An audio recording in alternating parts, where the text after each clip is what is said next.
কিন্তু ସେମାନେ କହୁଛନ୍ତି ଆମେ ତ ଘରକୁ ନେଇକି ଯାଉନା। ଆରେ ଭାଇ ଘରକୁ ଯଦି ବାଲି ନେଇକି ଯାଉନ ଘରକୁ ତ ଟଙ୍କାଟା ନେଇକି ତମେ ଯିବ। ଏଠି ଟୋଲ ଆଦାୟ କରାଯାଉଛି ସେଟା ପଞ୍ଚାୟତ ସମିତି ପଞ୍ଚାୟତର ୱାର୍ଡ ମାନେ ନିଷ୍ପତ୍ତି ନେଲେ ଆଉ ଟୋଲ ଆଦାୟ କରାଯିବ ନାହିଁ। ତାକୁ ବିଭିନ୍ନ ପ୍ରକାର ନୋଟିସ ମାଧ୍ୟମରେ ମରାଗଲା, କଲର ଦିଆହେଇକି ମରାଗଲା, ତଥାପି ସେମାନଙ୍କର ଭିତରେ ମିଲି ଭଗତ ହେଇକରି ପୁଣି ବି ଲୋକଙ୍କୁ ହଇରାଣ କରିକି ଯେହେତୁ ଟୋଲ ଆଦାୟ କରାଯାଉଛି। ଓଟିଡିସି ଘରଟା କାହାର ଅଣ୍ଡରରେ ଅଛି ତାକୁ ବି ସାଧାରଣ ଲୋକ ଜାଣିପାରୁନାହାନ୍ତି। ଓଟିଡିସିରେ ବିଭିନ୍ନ ପ୍ରକାର ଅନୈତିକ କାର୍ଯ୍ୟରେ ଲିପ୍ତ ଥିଲାବେଳେ ମଧ୍ୟ ସେ ଓଟିଡିସିକୁ ଆଇଆଇସି ବନ୍ଦ କରିଥିଲେ।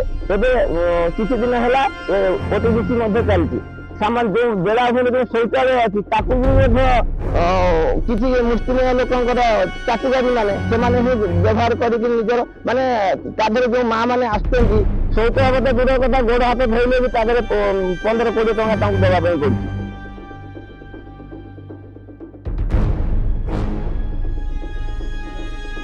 ମହାଦୁର୍ନୀତିର ଚରମ ସୀମାରେ ଶିଆଳି ବେଳାଭୂମି। ସୁରକ୍ଷା ବାଲିବନ୍ଧରୁ ରାତାରାତି ବାଲି ଚୋରାଚାଲାଣ କଲେ ବାଲି ମାଫିଆ। ସରକାରୀ ଅର୍ଥ ହରିଲୁଟ କରିବାକୁ ଚାଲିଛି ଉଦ୍ୟମ। ହଁ ଦର୍ଶକ ବନ୍ଧୁ, ଜଗତସିଂହପୁର ଜିଲ୍ଲା ପ୍ରସିଦ୍ଧ ପର୍ଯ୍ୟଟନ ସ୍ଥଳୀ ଶିଆଳି ବେଳାଭୂମି ଅନ୍ୟତମ। ଏହି ବେଳାଭୂମି ଏବେ ସମୁଦ୍ର କବଳରେ ରହିଛି। ବିଭିନ୍ନ ସମୟରେ ପ୍ରାକୃତିକ ବିପର୍ଯ୍ୟୟ ବେଳାଭୂମିକୁ ଧୀରେ ଧୀରେ ସମୁଦ୍ର ଗର୍ଭକୁ ଟାଣି ନେଇ ଯାଉଛି, ଯାହାକୁ ନେଇ ବେଳାଭୂମିକୁ ସୁରକ୍ଷା ଏବଂ ରକ୍ଷଣାବେକ୍ଷଣ ପାଇଁ ସରକାରଙ୍କ ତରଫରୁ ବିଭିନ୍ନ ପଦକ୍ଷେପମାନ ଗ୍ରହଣ କରି କୋଟି କୋଟି ଟଙ୍କା ମଞ୍ଜୁର କରୁଛନ୍ତି। କିନ୍ତୁ ସରକାରଙ୍କ ତରଫରୁ ବେଳାଭୂମିକୁ ସରସ ସୁନ୍ଦର ତଥା ରକ୍ଷଣାବେକ୍ଷଣ ପାଇଁ ଆସିଥିବା ଅର୍ଥ ଏବେ ଦୁର୍ନୀତିଖୋରଙ୍କ କବ୍ଜାରେ ରହିଛି। ସରକାରୀ ଅର୍ଥକୁ କିପରି ହରିଲୁଟ କରିବେ ତାକୁ ନେଇ ଅନେକ ଯୋଜନା କରୁଛନ୍ତି।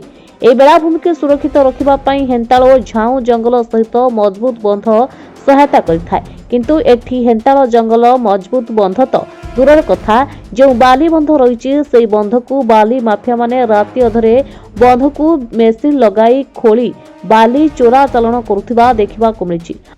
ମୁଁ ବୈଦ୍ୟନାଥ ବିଶ୍ୱାଳ, ପଦ୍ମପୁର ଉଲ୍ଲରା ମୋ ଘର। ମୁଁ ସମାଜସେବୀ ଭାବେ କାମ କରୁଛି।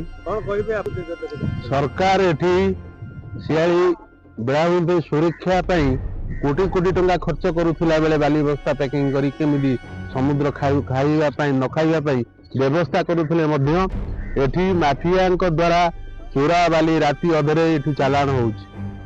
ଜଳନ୍ଦେଶକୁ ଆପଣଙ୍କୁ ଦେଖେଇବାକୁ ଚାହୁଁଛି, ଏ ଦେଖନ୍ତୁ ଏ ବାଲି ଗଦା ହେଇଛି, ମାନେ ହଜାର ହଜାର ବାଲି ଟ୍ରିପ ଆସି ଅନବସରରେ ଏଠି ବାହାରୁ ବାଲି ଆଣି ପ୍ୟାକିଂ କରିବା କଥା, କିନ୍ତୁ ଏଇ ଲୁଣି ବାଲିରେ ଏଠି ପ୍ୟାକିଂ କରାହେଉଛି ସମୁଦ୍ରକୁ ତାଡ଼ିକିରି। ଜଙ୍ଗଲ ବିଭାଗକୁ ଫୋନ ଯୋଗେ ପଚାରିଥିଲି ଯେ ଏଇ ଜିନିଷ ସବୁ କ'ଣ ପାଇଁ ହେଉଛି ନା ଆମେ ଜାଣିନୁ।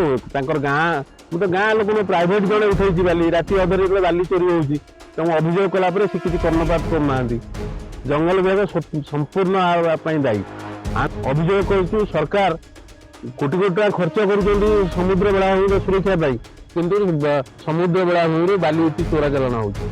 ଲୁଣି ବାଲିରେ ସ୍ୱତନ୍ତ୍ର କାମ କଲେ କିଛି ଘର ଉଛୁଳିଯିବ। ଯୋଉଠି ମିଠା ବାଲିରେ କାମ ହେବା କଥା ଏଠି ଲୁଣି ବାଲି ସମ୍ପୂର୍ଣ୍ଣ ତଡ଼ା ହେଇକି ଏଠି କାମ କରୁଛନ୍ତି, ଘର ଲାଷ୍ଟିଂ କରିବନି, କମିଯିବ ଆଉ କ'ଣ? କେତେ 10 ବର୍ଷରେ କମିଯିବ ଆଉ। ତଳେ ସେଠି କିଛି ଆମେ ବର୍ଷେ ତଳେ କିଛି ତାଳ ଗଛ ଲଗେଇଥିଲୁ ସେ ବନ୍ଧରେ। ଯୋଉ ତାଳ ଗଛ ବର୍ତ୍ତମାନ 4 ଫୁଟ 5 ଫୁଟ ଭଳିଆ ହେଇଥିଲା, ସେ ଗଛକୁ ସମ୍ପୂର୍ଣ୍ଣ ଭାବେ ତଡ଼ା ଯାଇକରି ବାଲି ସେଠି ଉଠାଯାଇଛି। ଆ ପାଇଁ ସମ୍ପୂର୍ଣ୍ଣ ଏଠି ଯୋଉ ଜଙ୍ଗଲ ବିଭାଗର ଅଛନ୍ତି, ଫରେଷ୍ଟର ଅଛନ୍ତି, ଆ ପାଇଁ ସମ୍ପୂର୍ଣ୍ଣ ଦାୟୀ। ତାଙ୍କ ମନ୍ତ୍ରଣାଳୟ ଏଠି ବାଲି ଚୋରା ଚାଲାଣ ଚାଲିଛି। ସରପଞ୍ଚ ବିଚାର କଲେ ଆମେ ସାଙ୍ଗେ ତ ଲୋକ ନାହାନ୍ତି, ଆମେ ଆଉ କ'ଣ କରିବୁ? ଆମକୁ ପଚାରୁନାହାନ୍ତି, କାମ କରୁନାହାନ୍ତି। ଅଭିଯୋଗ ସୂତ୍ରରୁ ଜଣାପଡ଼ିଛି କି ବେଳାଭୂମିରେ ଏକ ଗଙ୍ଗା ଦେବୀ କୋଠଘର ନିର୍ମାଣ କରାଯାଇଥିବା ବେଳେ ତାର ପୋତେଇ ପାଇଁ ସମୁଦ୍ର ବେଳାଭୂମିର ବାଲି ବନ୍ଧ କଟାଯାଇ ଲୁଣା ବାଲି ଆଣି ପୋତେଇ କରାଯାଉଛି, ଯାହା ସରକାରୀ ଆଇନ ବିରୋଧ ଅଟେ। ଏଠି ଲକ୍ଷାଧିକ ସରକାରୀ ଅର୍ଥକୁ ଆତ୍ମସାତ କରିବାକୁ ଉଦ୍ୟମ କରାଯାଉଛି। ସେହିପରି କାହା ନିର୍ଦ୍ଦେଶରେ ଶିଆଳି ବେଳାଭୂମିରେ ଗାଡ଼ି ପାର୍କିଂ ପାଇଁ ଟେଣ୍ଡର କରାଯାଇଛି, ଆଉ ଆସୁଥିବା ପର୍ଯ୍ୟଟକମାନଙ୍କ ଠାରୁ ଗାଡ଼ି ପିଛା 20ରୁ 50 ଟଙ୍କା ପର୍ଯ୍ୟନ୍ତ ଆଦାୟ କରାଯାଉଛି, ଆଉ ସେ ଅର୍ଥ କାହା ପକେଟକୁ ଯାଉଛି ତାହା କୌଣସି ଟେର ମିଳୁନାହିଁ। ତେବେ କାହା ସ୍ୱାର୍ଥରେ ସେ ଟଙ୍କା ଲାଗୁଛି ତାହା ଏବେ ଜନସାଧାରଣଙ୍କ ମନରେ ପ୍ରଶ୍ନବାଚୀ ସୃଷ୍ଟି କରିଛି। ତେବେ ବେଳାଭୂମି କୁଢ଼କୁଢ଼ ଅଳିଆ ଆବର୍ଜନାରେ ଭର୍ତ୍ତି ହୋଇ ଦୁର୍ଗନ୍ଧ ହେଉଥିବା ବେଳେ ସଫେଇ ହୋଇପାରୁନାହିଁ, ଯାହାଫଳରେ ଦୂର ଦୂରାନ୍ତରୁ ଆସୁଥିବା ପର୍ଯ୍ୟଟକମାନେ ଅସନ୍ତୋଷ ପ୍ରକାଶ କରୁଛନ୍ତି।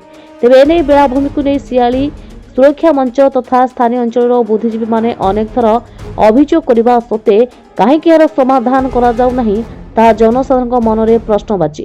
ତେବେ ଦେଖିବାକୁ ବାକି ରହିଲା କେବେ ଏହି ଦୁର୍ନୀତିଖୋରଙ୍କ ବିରୋଧରେ କାର୍ଯ୍ୟାନୁଷ୍ଠାନ ଗ୍ରହଣ କରାଯାଉଛି। ମୋ ନାଁ ବୃନ୍ଦାବନ ମଣ୍ଡଳ, ମୋ ଘର ଏଇ ଶିଆଳି ଗାଁରେ ପଦ୍ମପୁର ପଞ୍ଚାୟତ ହିସାବରେ କାମ କରେ। ଆଜ୍ଞା ସରକାର ବିଗତ ଦିନରେ ଯେଉଁ ସରକାର ଥିଲେ ସେ ମଧ୍ୟ ବିଜେଡି ସରକାର ମଧ୍ୟ ବହୁ ପଇସା ଏଠି ଖର୍ଚ୍ଚ କରିଛନ୍ତି ଏଇ ସମୁଦ୍ରକୁ ଦେଖିବା ପାଇଁ। ଏଠି ପ୍ରତିବର୍ଷ ଲଘୁଚାପ 8-10 ଲଘୁଚାପରେ ଯଥେଷ୍ଟ ଅବକ୍ଷୟ ହେଉଛି, ପାଣି ମାଡ଼ି ଗାଁ ଭିତରକୁ ପଶି ଯାଉଛି। ତେଣୁ ଗୋଟିଏ ସମୁଦ୍ର କୂଳରେ ଯେତେ ବାଲି ବନ୍ଧ କରାଯାଉଥିଲା ବାଲି ବସ୍ତା ଦେଇକିରି ସେ ଖାଇଗଲା, ପଥର ଦିଆଗଲା ଖାଇଗଲା। କିନ୍ତୁ ଗୋଟେ ଝାଉଁ ଜଙ୍ଗଲ ଯେତିକି ରକ୍ଷା କରିଛି ଝାଉଁ ଜଙ୍ଗଲଟା ମଧ୍ୟ ଅବକ୍ଷୟ ହେବା ଯୋଗୁଁ ତା ପଛପଟେ ଗୋଟେ ଗମନାଗମନ ରାସ୍ତା ସହିତ ପାଣିକି ଅଟକେଇବା ପାଇଁ ଗୋଟେ ରୋଡ କରାଯାଇଥିଲା ରାମତେରା ମୀରା ପାର୍କ ପର୍ଯ୍ୟନ୍ତ। ସେଇଟା ମହରମ ପଡ଼ିକି ରାସ୍ତା ହେଇଥିଲା ଏବଂ ସେ ରାସ୍ତା କରେ ଆଉ ଗୋଟେ ବାଲି ବନ୍ଧ ମଧ୍ୟ ସପୋର୍ଟ ହେଇକି ଥିଲା। ତା ଦେହରେ କିଛି ଆମ ସ୍ୱେଚ୍ଛାସେବୀ ପିଲାମାନେ ମିଶି ଫରେଷ୍ଟ ଡିପାର୍ଟମେଣ୍ଟ କୋଅପରେସନରେ ଆମେ କିଛି ତାଳ ଗଛ ଲଗେଇଥିଲୁ। ସେ ତାଳ ଗଛ ଆଜି 3 ବର୍ଷ ତଳର ତାଳ ଗଛ। କିନ୍ତୁ ଏବେ ବାଲି ମାଫିଆ ରାତିରେ ବାଲି ତାକୁ ତାଡ଼ି ନେଇ ଏଠି ଏନର୍ଜିଏସ୍ କ୍ୟାମେରା ଲଗେଇଛନ୍ତି। କିନ୍ତୁ ସେ ଗଛ ଗୁଡ଼ାକୁ ସାରି ଦେଇଛନ୍ତି 200 ଫୁଟ ଖଣ୍ଡେ ଜାଗା 10 ଫୁଟ 6-7 ଫୁଟ ଗଭୀରରେ 12-14 ଫୁଟ ଓସାରରେ ତାଡ଼ି ନେଇଯାଇଛି। ସେ ଗାଡ଼ି କେତେ ଲାଗିଥିଲା କ'ଣ କରୁଥିଲା ଆମେ ଜାଣିନୁ। ଦେଖିଲୁ ମେସିନରେ ଦାନ୍ତ ଲାଗିଛି ମାନେ ମେସିନ ଜେସିବିରେ କାମ ହେଇଛି, ଟ୍ରାକ୍ଟର ସରି ପଡ଼ିଛି ମାନେ ଚକା ସରି ପଡ଼ିଛି ମାନେ ଟ୍ରାକ୍ଟର ହେଇଛି। ବାଲି ଅନୁମାନ ଆମେ କରୁଛୁ 6-7 ଟ୍ରିପ୍ ହବ ନିଶ୍ଚିତ, 700 ଟ୍ରିପ୍ ହବ। ଏ ଖବର ଆମେ ତ ଜାଣିନାହୁଁ ରାତିରେ କ'ଣ ହେଇଛି। ସକାଳେ ଆମେ କିନ୍ତୁ ଆସି ଦେଖିଲା ପରେ ଫରେଷ୍ଟ ଡିପାର୍ଟମେଣ୍ଟକୁ ଜଣେଇଥିଲୁ, ଗାର୍ଡ ଆସିଥିଲେ। ଗାର୍ଡ ଆସି କହିଲେ ଆମେ ଇନକ୍ୱାରି କରିଛୁ, ତାପରେ ଆମେ ଯାହା ବ୍ୟବସ୍ଥା କରିବୁ। ହଁ ନିଶ୍ଚୟ, କାମ ତ ଯାହା କଂକ୍ରିଟ କାମ ମାନେ ସବୁ ଯାକ ମିଠା ବାଲିରେ ହବା କଥା, କିନ୍ତୁ ଏଠି ତ ଲୁଣି ବାଲି ଫିଲିଂ କରିଛନ୍ତି ଆଉ ହବା ପାଇଁ ନଷ୍ଟ ହବା ପାଇଁ ବୁଝିବ। ମୁଁ ଗଣମାଧ୍ୟମ ମାନଙ୍କୁ ଅନୁରୋଧ କରୁଛି ଏ କଥା ପ୍ରଶାସନ ବିଭାଗକୁ ଏବଂ ତତ୍କାଳୀନ ସରକାରଙ୍କୁ କର୍ମକ୍ଷେତ୍ର ହଉ ଏହାର ବିହିତ ବ୍ୟବସ୍ଥା ହଉ ଏବଂ ଇଏ ଗ୍ରାମବାସୀ କେମିତି ଏଠି ସୁରକ୍ଷାରେ ବଞ୍ଚିବେ ତାର ଗୋଟେ ବ୍ୟବସ୍ଥା କଲେ ହୁଏତ ଗ୍ରାମବାସୀ ଉପକାର ପାଇବେ। ମୁଁ ସୁକାନ୍ତ କୁମାର ସାମନ୍ତ, କାର୍ଯ୍ୟକାରୀ ସଭାପତି ଭାରତୀୟ ଜନତା ପାର୍ଟି ପଦ୍ମପୁର ଗ୍ରାମ ପଞ୍ଚାୟତ। ଆଗରୁ ଯେତେବେଳେ ବିଗତ ଦିନରେ ସରକାର ଯେମିତି ଚାଲୁଥିଲା ମାନେ ଭତ୍ତା ଚୋର ଆବାସ ଚୋର, ଏବେ ବାଲି ମାଫିଆ ମାନେ ଭାରି ଉତ୍ପାତ କଲେଣି। ସମୁଦ୍ର ଉପକୂଳରୁ ଯୋଉଟା ସମୁଦ୍ର ଖାଇଯାଉଛି ବୋଲି ଶିଆଳି କତିରୁ ସବୁଆଡେ ଚର୍ଚ୍ଚା ଚାଲିଛି। କିନ୍ତୁ ଯୋଉ ଆଡି ବନ୍ଧ ଗୁଡା ଯୋଉଗୁଡା ଥିଲା ସେମାନେ ବାଲି ମାଫିଆ ମାନେ ସେ କଣ୍ଟ୍ରାକ୍ଟ ନେଇକିରି ବ୍ଲକ ଅଫିସରୁ ସେଇ ବାଲିକି ଆଣିକିରି ବିଭିନ୍ନ ପ୍ରକାର ଉନ୍ନୟନମୂଳକ କାର୍ଯ୍ୟରେ ଲଗେଇକି ବାହାବା ନେବା ପାଇଁ ଚେଷ୍ଟା କରୁଛନ୍ତି। ଯେଉଁଥିରେ କି ଆମର ବିଲ୍ ହେଇଛି ଏନଆରଜିଏସ୍ ବିଲ୍ ହେଇଛି, ଆପଣ ଦେଖିପାରୁଥିବେ ସାମ୍ନାରେ ବୋର୍ଡ ଅଛି 8 ଲକ୍ଷ ଟଙ୍କାର ବିଲ୍ ହେଇଛି। କିନ୍ତୁ ବାଲି ଆଣିକିରି ଲୋକାଲ ବାଲି ଲୁଣି ବାଲି ଆଣିକିରି ଯୋଉଟା ଶିଆଳି ପାଇଁ ଯୋଉଟା ବିପଦ, ସେ ବିପଦକୁ ଆହୁରି ବିପଦ ଆଡ଼କୁ ମୁହାଣ କରିକି ଆଣିକିରି ସେ ବାଲିଟା ଫିଲିଂ କରୁଛନ୍ତି ମାନେ ଏନଆରଜିଏସ୍ କାମରେ। କିନ୍ତୁ ସେମାନେ କହୁଛନ୍ତି ଆମେ ତ ଘରକୁ ନେଇକି ଯାଉନ। ଆରେ ଭାଇ ଘରକୁ ଯଦି ବାଲି ନେଇକି ଯାଉନ, ଘରକୁ ତ ଟଙ୍କାଟା ନେଇକି ତମେ ଯିବ। ଏ ତ ଅନୁଷ୍ଠାନକୁ ଖାଲି ଖର୍ଚ୍ଚ, ଅନୁଷ୍ଠାନକୁ ବଦନାମ କରିବା ପାଇଁ ମାନେ ଚାହୁଁଛନ୍ତି। ଅନୁଷ୍ଠାନରେ ବାଲି ପକେଇ ଦେଉଛନ୍ତି କିନ୍ତୁ ବିଲ୍ କରିକି ସେମାନେ ନେଇକି ଯାଉଛନ୍ତି। ଏହି ଖାଲି ତ ବାଲିରେ ସୀମିତ ନୁହଁ, ଏଠି ପ୍ରାୟ ବେଳାଭୂମିରେ ପ୍ରାୟ ଦେଖାଗଲାଣି ଗେଟ୍ର ସମସ୍ୟା। ଗେଟ୍ ଯୋଉଟା ଗେଟ୍ ଫି ଟୋଲ୍ ଆଦାୟ କରାଯାଉଛି সেটা পঞ্চায়েত সমিতি পঞ্চায়েতর ওয়ার্ড মেম্বর মানে নিষ্পত্তি নেলে আর টোল আদায় କରାଯିବ ନାହିଁ। ତାକୁ ବିଭିନ୍ନ ପ୍ରକାର ନୋଟିସ୍ ମାଧ୍ୟମରେ ମରାଗଲା, କଲର ଦିଆ ହେଇକି ମରାଗଲା। ତଥାପି ସେମାନଙ୍କର ଭିତରେ ମିଲିଭଗତ ହେଇକରି ପୁଣି ବି ଲୋକଙ୍କୁ ହଇରାଣ କରିକି ଗେଟ୍ରୁ ଟୋଲ୍ ଆଦାୟ କରାଯାଉଛି। ସେହିପରି ଯେମିତି ଓଟିଡିସିର ଗୋଟେ ଘର ଅଛି, ଓଟିଡିସି ଘରଟା କାହାର ଅଣ୍ଡରରେ ଅଛି ତାକୁ ବି ସାଧାରଣ ଲୋକ ଜାଣିପାରୁନାହାନ୍ତି। ଓଟିଡିସିରେ ବିଭିନ୍ନ ପ୍ରକାର ଅନୈତିକ କାର୍ଯ୍ୟରେ ଲିପ୍ତ ଥିଲାବେଳେ ମଧ୍ୟ ସେ ଓଟିଡିସିକି ପୁଣି ଆଇଆଇସି ବନ୍ଦ କରିଥିଲେ।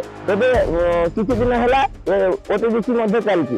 ସାମାନ ଯେଉଁ ବେଳାଭୂମିରେ ଯେଉଁ ଶୌଚାଳୟ ଅଛି ତାକୁ ବି ମଧ୍ୟ କିଛି ମୁଷ୍ଟିମେୟ ଲୋକଙ୍କର ଚାଟିବାଜି ମାନେ ସେମାନେ ହିଁ ବ୍ୟବହାର କରିକି ନିଜର ମାନେ ତା ଦେହରେ ଯେଉଁ ମା ମାନେ ଆସୁଛନ୍ତି ଶୌଚ ହବ ତ ଦୂର କଥା, ଗୋଡ଼ ହାତ ଧୋଇଲେ ବି ତା ଦେହରେ 15-20 ଟଙ୍କା ତାଙ୍କୁ ଦେବା ପାଇଁ ପଡୁଛି। ଏମିତି ବିଭିନ୍ନ ଅରାଜକତା ଶିଆଳି ବେଳାଭୂମିରେ ଏବେ ଚାଲିଛି।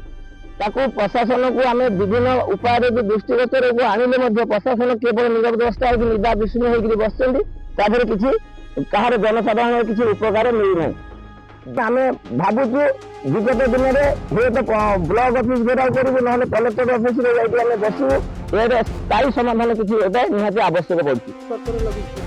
এ বর্ষ প্রায় টোল গেট আদাୟରେ 9,30,000 ଟଙ୍କା টোল আদায় হয়েছিল, কিন্তু ଯେଉଁମାନେ ବି টোল ଆଦାୟ କରିଥିଲେ ସେମାନେ ସମୟ ମୁତାବକ ପଇସା ପଇଠ କଲେ ନାହିଁ। ବିଗତ ଦିନରେ ଯେଉଁ ପଇସା ଗୁଡା ଥିଲା ତାର କିଛି ଉନ୍ନୟନମୂଳକ ସେଟା ମାନେ ଆମେ ଜାଣୁଛୁ ଯାହା ପଞ୍ଚାୟତ ପ୍ରଶାସନ ପାଖରେ ପଇସା ରହିଛି, କିନ୍ତୁ ମୁଁ ପଞ୍ଚାୟତ ମିଟିଂରେ ଯେତେବେଳେ ମୁଁ ଆପତ୍ତି କଲି ତାଙ୍କୁ ଆଗ ସେ ପଇସା ଗୁଡା କଣ ହଉଛି ତାର ରକ୍ଷଣାବେକ୍ଷଣ ପାଇଁ କି ବେଳାଭୂମିର ସ୍ୱଚ୍ଛତା ଅବଲମ୍ବନ କରିବା ପାଇଁ କି ଗୋଟେ ଭଲ ଶୌଚାଳୟ କରିବା ପାଇଁ କି ବେଳାଭୂମିଟାକୁ ପରିଷ୍କାର କରିବା ସେ ଦିଗରେ ସେ ପଇସା ଖର୍ଚ୍ଚ କରାଯାଉନି।